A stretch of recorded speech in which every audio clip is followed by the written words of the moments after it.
Un saludo, queridos amigos, bienvenidos a este encuentro con la palabra del 10º domingo del tiempo ordinario. Hemos vivido recientemente el Corpus Christi, hemos tenido esta hermosa fiesta del cuerpo y la sangre del Cristo, con las diferentes manifestaciones de amor, devoción a Jesús sacramentado en el interior de los templos, en medio de las comunidades. Y ya nos adentramos prácticamente, porque también hemos tenido la celebración del Corazón de Jesús hace 2 días atrás, nos adentramos en la dinámica del tiempo ordinario, que una vez más nos recordamos.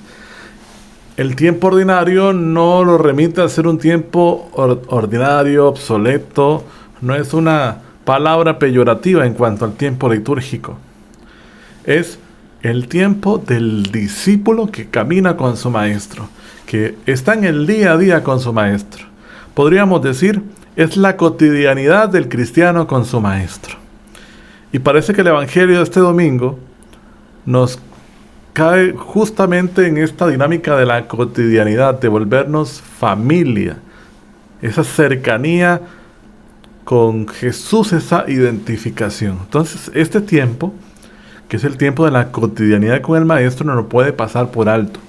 Además, porque es el tiempo más amplio de todo el año litúrgico, y por ende, es un tiempo también para que aprovechemos para acercarnos a Jesús, para escuchar más de su palabra, para en este año de la oración profundizar en nuestra oración personal, nuestra participación en la comunidad.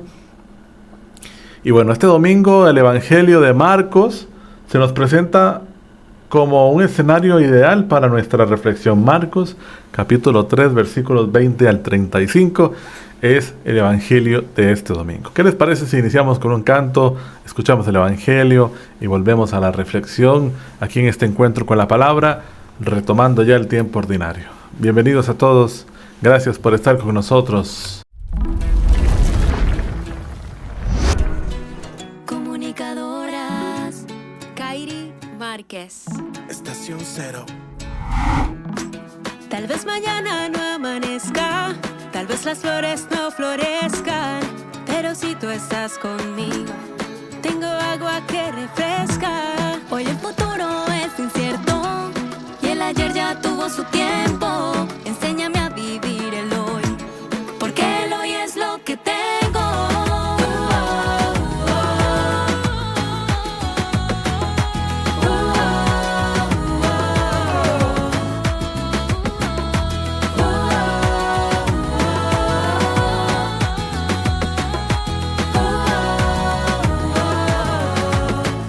Llegaste, tú me devolviste la vida, bañaste con tu sangre toditas mis heridas. Llegaste tú, me mostraste el camino, para recordarme que el cielo es mi destino. Llegaste tú, que eres la verdad, en ti está el propósito de mi felicidad. Llegaste tú con tu inmenso amor, para abrazarme y decirme que todo va a estar bien, que todo va a estar bien.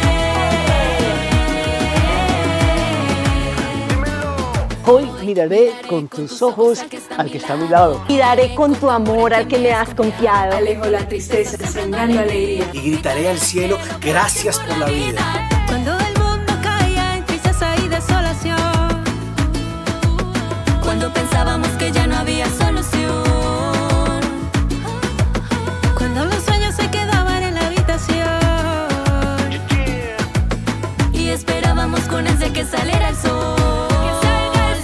Llegaste, tú me devolviste la vida, bañaste con tu sangre toditas mis heridas. Llegaste tú, me mostraste el camino, para recordarme que el cielo es mi destino. Llegaste tú, que eres la verdad, en ti está el propósito de mi felicidad. Llegaste tú con tu inmenso amor, para abrazarme y decirme, díselo Willy, Que todo va a estar bien, que voy a estar mejor, que no hay nada imposible para ti porque eres Dios. Que todo pasará, que tú escuchas mi voz, que en el silencio tú respondes a mi corazón. Estación Que no me rinda, que tú no me abandonas, que me levante contigo a cada hora, que tú me abrazas, que me perdonas, que puedo ser feliz porque llegaste, tú me devolviste la vida, sangre bendita que sana toditas mis heridas. Llegaste tú y me mostraste el camino, porque esta vida no es la vida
estás conmigo.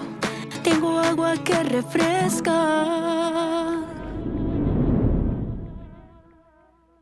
Y todo va a estar bien. Definitivamente, todo va a estar bien.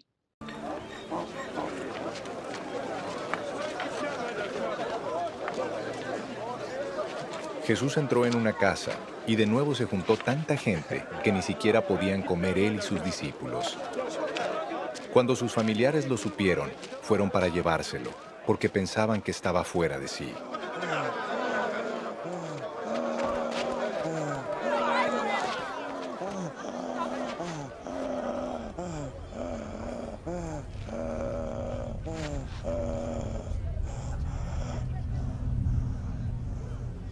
Pero los escribas que habían venido de Jerusalén decían: a este lo domina Belcebú, y expulsa a los demonios por el poder del príncipe de los demonios. Entonces Jesús los llamó y en parábolas les dijo: ¿y cómo puede Satanás expulsar a Satanás? Si un reino se divide contra sí mismo, no puede permanecer. Si una casa se divide contra sí misma, tampoco puede permanecer. Y si Satanás se subleva contra sí mismo y se divide, tampoco puede permanecer. Su fin habrá llegado. Nadie puede entrar en la casa de un hombre fuerte y robarle sus pertenencias si antes no lo ata. Entonces sí podrá saquear su casa. De cierto les digo que a todos ustedes se les perdonarán todo pecado y toda blasfemia. Pero el que blasfeme contra el Espíritu Santo jamás será perdonado, sino que será culpable de un pecado eterno. Y es que ellos habían dicho: este tiene un espíritu impuro.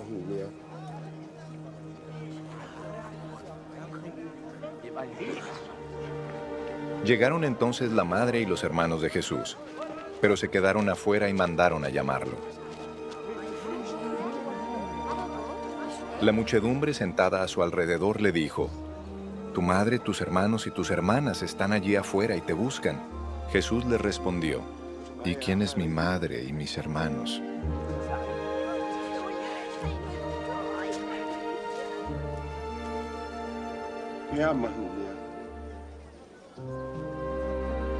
Miró entonces a los que estaban sentados a su alrededor y dijo: mi madre y mis hermanos están aquí. Porque todo el que hace la voluntad de Dios es mi hermano y mi hermana y mi madre.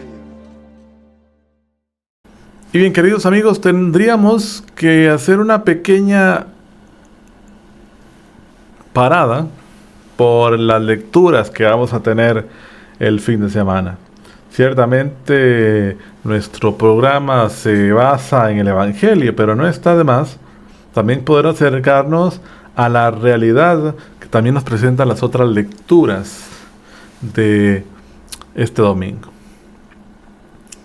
Y la primera lectura nos establece el relato del Génesis, la creación del mundo, la historia del Adán y Eva, el pecado original, que ya conocemos muy bien la historia, y qué habría en este trasfondo para esta reflexión.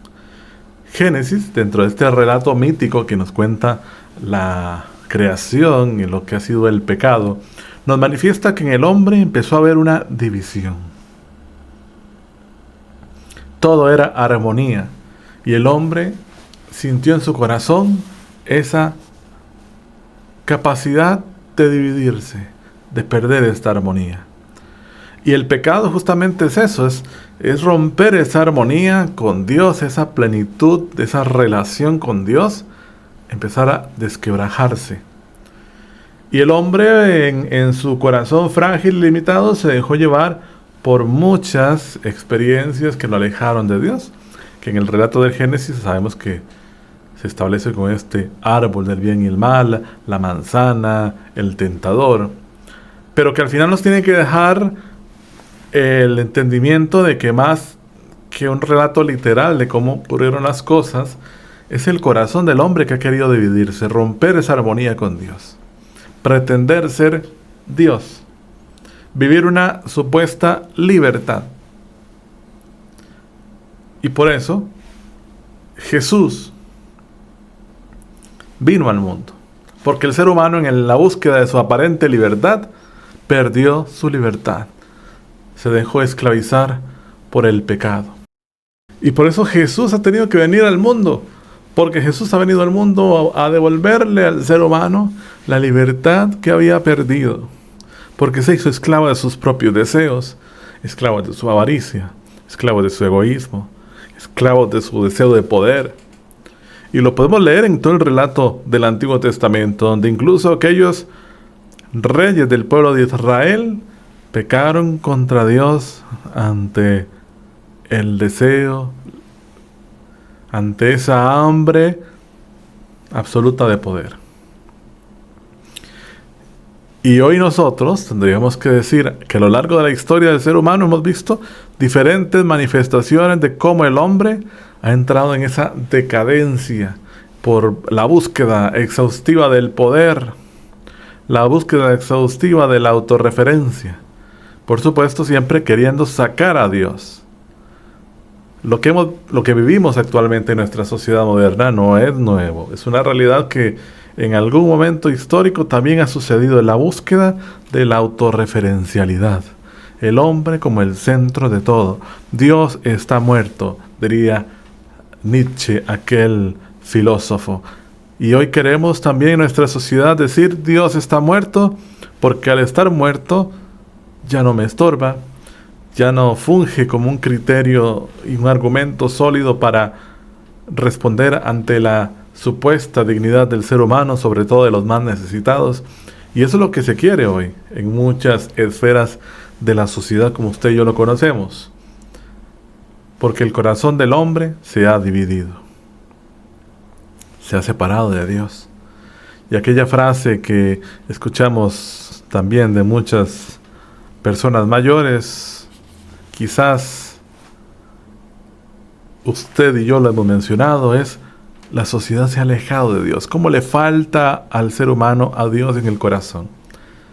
Sobre todo cuando vemos crímenes atroces, homicidios, violencia, que jamás habíamos visto, al menos en nuestro país.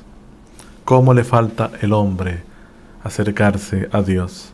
Y esta es la primera reflexión en torno a esto, porque Jesús ha venido a liberarnos del mal. Y que incluso encontramos en el Evangelio la experiencia de cómo el mismo Jesús es reprochado y atacado creyendo que él mismo es el príncipe de los demonios. Y Jesús se tiene que enfrentar a esta división del corazón del hombre, que en medio de los signos es ciego, es indiferente, se cierra. ¿Qué tenemos que decir nosotros como cristianos de frente a estas realidades que ocurren en la sociedad? Que el mal solo podrá ser vencido contraponiéndole el bien. Y que no hay otra forma, porque ni siquiera la violencia es una respuesta. No es dar violencia por violencia. Solo el amor, solo el bien podrá contraponerse al mal en sus manifestaciones. Y el cristiano lo que tiene que procurar es justamente eso, que sea Jesús y que podamos compartir, expresar y transmitir ese amor de Jesús al hombre para que el corazón del hombre recupere esa armonía. Por eso el anuncio del reino de Dios nos tiene que referir a un proceso de conversión que nos libere, una interpelación personal para reconciliar al ser humano con Dios. Dios, Jesús, ya murió por nosotros. Su sagrado corazón que hemos celebrado, de ahí nació la iglesia. De ese corazón el ser humano se redimió. De ese corazón el ser humano volvió a tener a su alcance la posibilidad de heredar el reino prometido. Ese corazón sacratísimo de Jesús que fue clavado en la cruz, murió por usted y por mí. Y Él vino a reconciliar la historia de ese hombre que se había dividido. Y hoy, en medio de esa acción salvadora de Jesús, una sola vez y para siempre, tenemos que seguir anunciando la esperanza de esa salvación que ya se nos ha dado, pero que también nos involucra un proceso de conversión permanente, porque no es solamente aceptar a Jesús, redimirnos, no es solamente aceptar a Jesús en nuestra propia vida, no es solamente aceptar su acción que reconcilia, que transforma. Sí, es aceptarlo, pero es también actuar. Y es la configuración como discípulo, la configuración como aquel que se ha dejado encontrar por Jesús y que hace un alto en su vida para ser diferente. Sí, aceptar a Jesús, pero actuar y transformar su corazón, la metanoia, el cambio de rumbo totalmente. Eso es lo que podríamos decir en medio de nuestra reflexión. Estamos invitados a llevar hoy usted y yo. La Redemptoris Hominis, uno de los textos que pudiéramos traer a colación para esta ocasión, nos dice: este hombre, el ser humano, es el camino de la iglesia, el camino que conduce en cierto modo al origen de todos aquellos caminos. Porque el hombre, sin excepción alguna, ha sido redimido por Cristo. Porque el hombre, sin excepción alguna, se ha unido con Cristo de algún modo, incluso cuando no es consciente a ello. Cristo, muerto y resucitado por todos, da siempre al hombre, a todo hombre y a todos los hombres, su luz y su fuerza para que pueda responder a su máxima vocación. Así que, en medio de esta experiencia que nos regala este Evangelio de este domingo, ¿cómo hacernos cercanos a la persona de Jesús? ¿Cómo experimentar esa familiaridad que Jesús nos dice en el Evangelio? Jesús nos responde. Aquellos que escuchan su palabra, aquellos que cumplen su palabra, aquellos que se configuran con Él en su camino, ellos son mi Padre, mis hermanos, son mi familia. Ya no los llamo siervos, sino amigos. Decía en aquel otro pasaje del Evangelio. Esta cercanía, este vínculo con Jesús, a lo que usted y yo aspiramos. Y para eso se nos sitúa también el papel de María como madre que acompaña a la comunidad con su corazón inmaculado. María como aquel faro de luz para conducirnos a la orilla, para encontrarnos con el resucitado. Que este domingo, queridos hermanos, en medio de la celebración que participemos en nuestras distintas comunidades, podamos pedirle a Jesús: quiero unirme más a ti, quiero vincularme más a ti, quiero tener esa familiaridad de la que me hablas en el Evangelio. Quiero llenar mi corazón de esta esperanza que renueva, de esta seguridad, de fortalecer mi fe en lo que creo para poder expresarlo consciente e inconscientemente en medio de mi cotidianidad. Vivir este tiempo ordinario en el año de la oración como un espacio propicio para acercarme a ti, para orar más, para unirme a la experiencia de la palabra, de la adoración eucarística, de distintas formas en las que mi corazón puede unirse al tuyo. Nos encontramos la próxima semana en otro encuentro con la palabra, queridos amigos. Que el Señor nos bendiga y que Nuestra Señora del Pilar interceda por nosotros.